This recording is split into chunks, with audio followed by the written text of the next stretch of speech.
السلام علیکم ورحمۃ اللہ وبرکاتہ۔ معزز سامعین، آپ کا ہم کو ٹوڈے اس سوشل میڈیا پر استعمال کرتے ہیں۔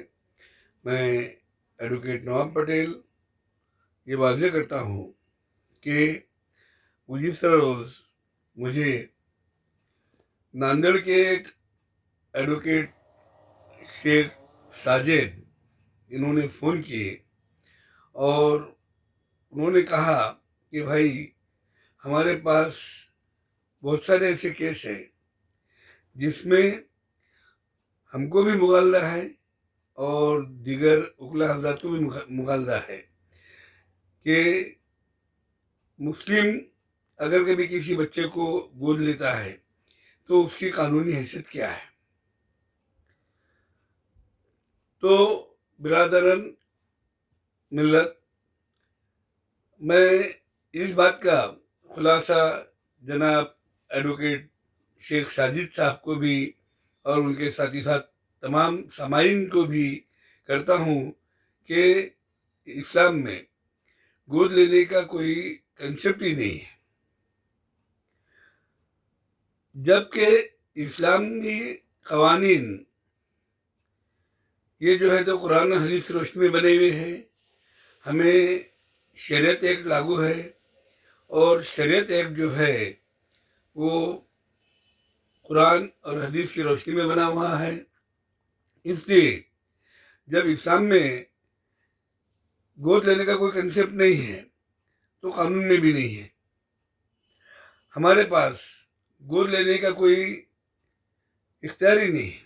ہاں، کیئر ٹیکر بول کے آپ لے سکتے ہیں کسی بچے کو، کیئر ٹیکر بچپن میں آپ اس کی کیئر لو اور بعد میں بڑھاپے میں وہ آپ کی کیئر لیں گا، یہ الگ شکل ہے۔ اب اس کے بعد میں دوسرا جو ایک مسئلہ سامنے پیش آتا ہے کہ وہ بچپن سے جب آپ کے پاس میں رہتا ہے، اس کے دیگر بھائی بہن جو ہے وہ بھی یہ سوچتے ہیں کہ بھئی اب یہ ادھر سے لگا ادھر کا حصہ وہ چھوڑ دے گا، چھوٹتا نہیں لیکن چھوڑ دیا جا سکتا۔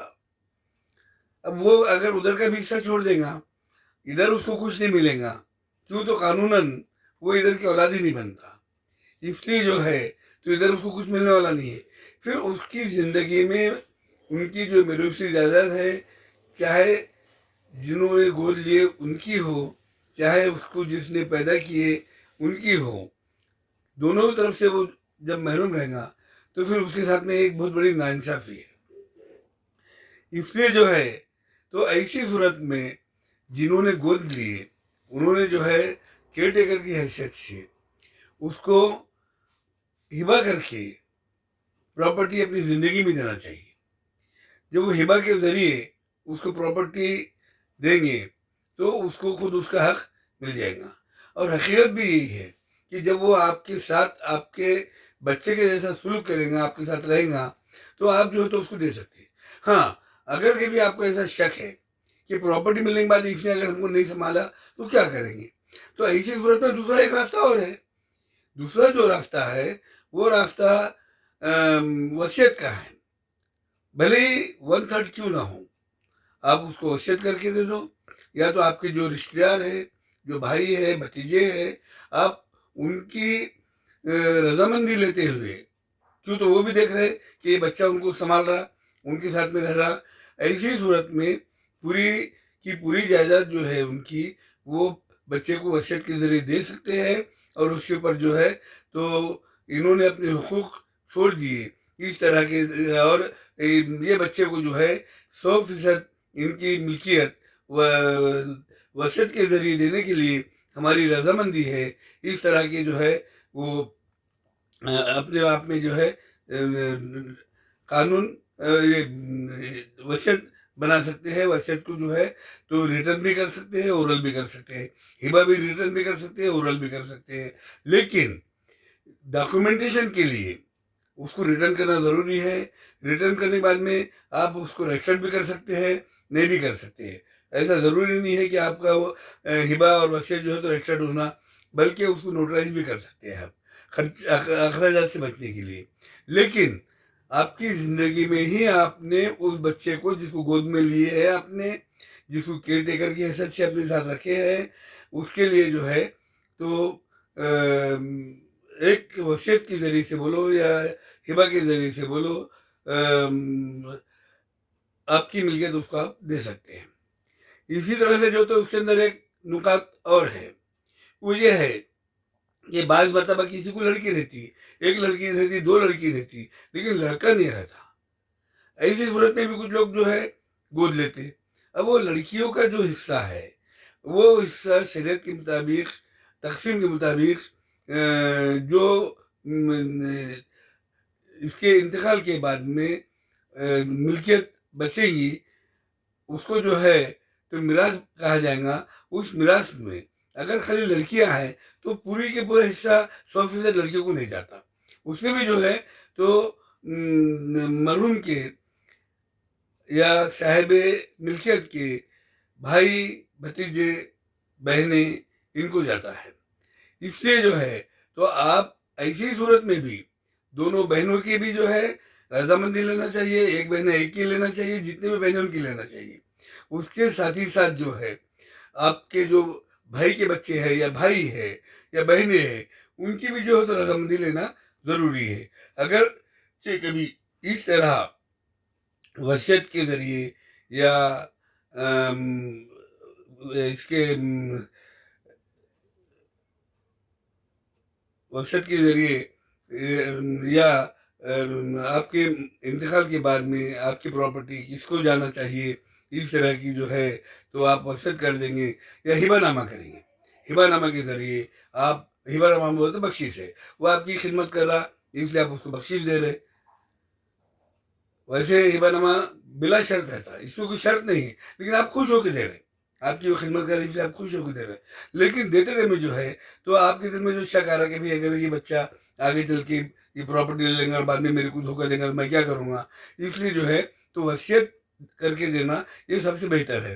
جب تک کہ آپ کی زندگی ہے تب تک کہ آپ مالک ہے، آپ کے انتقال کے بعد میں جو ہے تو آپ کی زندگی میں آپ کے بھائی بھتیجے یا آپ کے لڑکیاں یہ کوئی اعتراض نہیں کریں گے۔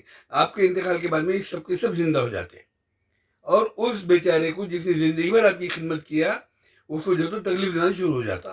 ایسی صورت میں آپ کی زندگی میں آپ کے سامنے آپ ان کی رضامندی لے کر ہبہ نامہ تیار کیجئے یا تو وصیت تیار کیجئے اور اس بچے کو دے دو۔ لیکن اسلام میں جو ہے تو گود لینے کا کوئی کنسیپٹ ہے ہی نہیں، اور گود لینے کا جب کنسیپٹ نہیں ہے تو اس کے ساتھ ہی ساتھ جو ہے تو کچھ لوگ یہ چاہتے ہیں، ابھی کل جو ہے تو ہمارے ساجد ایڈوکیٹ صاحب نے یہی بولا کہ بھئی اس کو جو تو نام دینا ہے تو نام نہیں نام دے نہیں سکتے۔ نام دینا بولے تو ڈائریکٹ اس کے والدہ کے اوپر الزام رکھنا ہو جاتا ہے۔ اسی وجہ سے جو ہے اللہ تعالیٰ مرنے کے بعد انسان کو جب یوم جزا کے دن وہاں پکارا جائے گا تو اس کو اس کی والدہ کے نام سے پکارا جائے گا، والد کے نام سے نہیں پکارا جائے گا۔ اس لیے جو ہے اس بچے کو اس کی والدیت جو اس کے اوریجنل ماں باپ ہے انہی کا نام لکھا جائے گا، ہر ڈاکومنٹس میں اس کے ٹی سی میں اس کی ہر جگہ جو ہے انہی کا نام لکھا جائے گا، ان کا نام نہیں آئے گا۔ اور آگے چل کے پیچیدگیاں بھی پیدا نہیں ہوں گی، اس لیے نہیں پیدا ہوں گی کہ اس کو اس کی جو پیدا کرنے والے والدین ہیں ان کی پراپرٹی میں بھی اس کا حصہ باقی رہتا۔ اگرچہ انہیں اپنی مرضی سے چھوڑ دیا کہ بھئی میں جو ہے زندگی بھر میرے پیدا کرنے والے ماں باپ کے ساتھ میں نہیں رہا، اس لیے ان کی ملکیت میں مجھے کچھ حصہ نہیں چاہیے، میں نے میرے حصہ سے میرے بھائی بہنوں کے اوپر کے لیے چھوڑ دیا ہوں۔ ایسا اسے جو ہے اپنا حق جو ہے وہ چھوڑنے کا ایک ڈاکومنٹ بنا کے دے دینا چاہیے۔ اسی اور ادھر جو ہے تو اس کو بخشش کے ذریعے سے یا ہبہ کے ذریعے سے یا وصیت کے ذریعے سے اس کی ملکیت اس کے نام سے کرنا چاہیے۔ لیکن کسی بھی ڈاکومنٹس میں جس کی گود میں وہ دیا گیا اس کا نام ان ماں باپ کا نام نہیں آ سکتا، اس کی جو اوریجنل ماں باپ ہے انہی کا نام آئے گا۔ اب میں سمجھتا ہوں کہ آپ کا جو کنسیپٹ تھا گود لینے کے تعلق سے وہ شاید کلیئر ہوگا۔ اس کے باوجود بھی اگر کسی کو کوئی شک ہے وہ اور مجھ سے رابطہ قائم کر سکتے ہیں۔ ہمارا موبائل نمبر ہے 9850779324۔ اور آپ سے ایک ادباً گزارش ہے کہ اس طرح کے ویڈیو ہم روز ڈالتے ہیں لیکن آپ تک پہنچ نہیں پاتے، اس لیے کہ آپ نے اس کو سبسکرائب نہیں کیا. آپ اس کو سب سے پہلے سبسکرائب کیجئے، بیل آئیکن کو دبائیے.